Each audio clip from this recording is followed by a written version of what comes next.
Everyone feels that the situational judgment test isn't as important as the other sections and it's quite easy, but this is definitely not the case. There are people who don't get interview offers simply because they got band 3 or band 4 for their situational judgment test, so please don't take it lightly and continue watching this video to see how to get band 1 in your situational judgment test.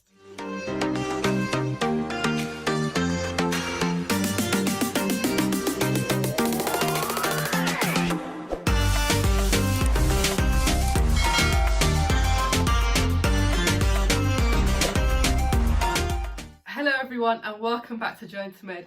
If you are new here, my name is Hazal and I'm a first year medic studying at Bartson, London, and if you are not new here, thank you so much for tuning into another video. This video is all about the SJT, the Situational Judgment Test of the UCAT exam. This part of the exam is scored differently from the first 4 sections, so you won't get a score between 300 to 900, but instead you'll get a score from band 1 to band 4, band 1 being the best, band 4 being the worst. In this video, I'll be sharing my tips on how to achieve band 1. Understanding the different types of questions you have will mean you can prepare for them each adequately to ensure you get as many correct as you can. The first type of questions is appropriateness questions, and in this question you will be asked to assess how appropriate suggested actions are by one of the characters in the scenario.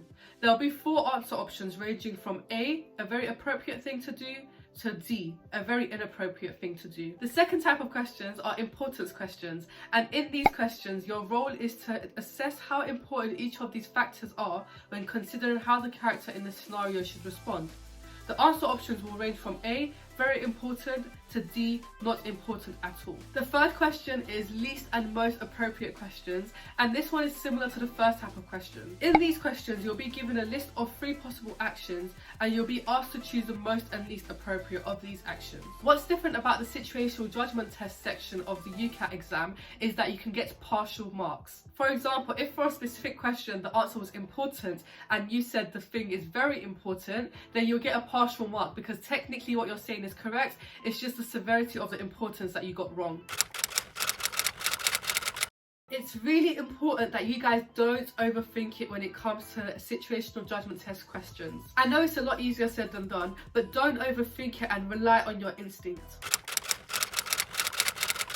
Just like the other questions, there might be a specific question on the SJT that you're just simply stuck on and you can't figure out the correct answer. In these situations, guess, flag and skip. Sometimes when you come away from a question and come back to it, it actually makes sense the second time. So if you can't figure out a question, make an educated guess on the answer, flag the question and come back to it later, but skip it for now and spend that time on other questions. You have 26 minutes to answer 69 questions.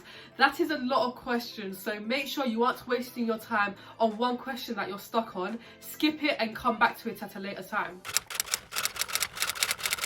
In SJT questions, it's really important that you understand the character you're assumed to be in the question. For example, in some questions you'll be the doctor, but then in other questions you'll be the medical student. And it's really important to understand what character you are in the scenario to understand how that specific person would react. Try your best to play the scenario in your head and think about, for example, how a doctor would react, but then think about how that would differ from how a medical student would react. Again, this is something you don't just learn immediately, you learn it with practice, and this is why practice is really important.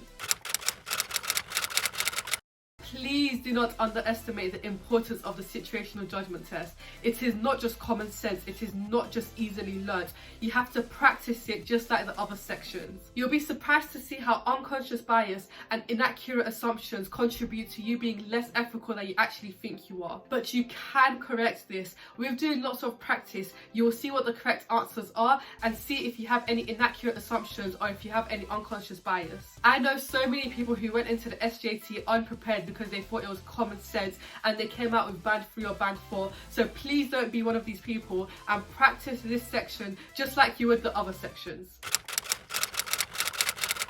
If you want to understand what is expected of you as a doctor and as a medical student, make sure you read the GMC's Good Medical Practice document. This document will show you exactly what is expected of you, and then you can use this information to learn from it and apply it to the SJT questions. This is something I would definitely recommend because there's some things that you just never thought of before and you've never come across, and this document will show you how you should react to them as a doctor. You are not born a doctor and that is okay. You will learn how to react to certain situations. However, if you haven't come across them before, it might be hard to know how you would react to them or how you're supposed to react to them, and this is why the GMC document is there to help you out if needed. But that is about it, guys. Those are all my tips on the SJT section of the UCAT exam. I really hope you found this video and the past 4 videos really useful and that they've helped you with the UCAT exam and you get the best score you can possibly get. As always, make sure you guys like, comment, subscribe, turn on your post notifications, follow us on Instagram and Twitter, and I'll see you guys in a new video next week.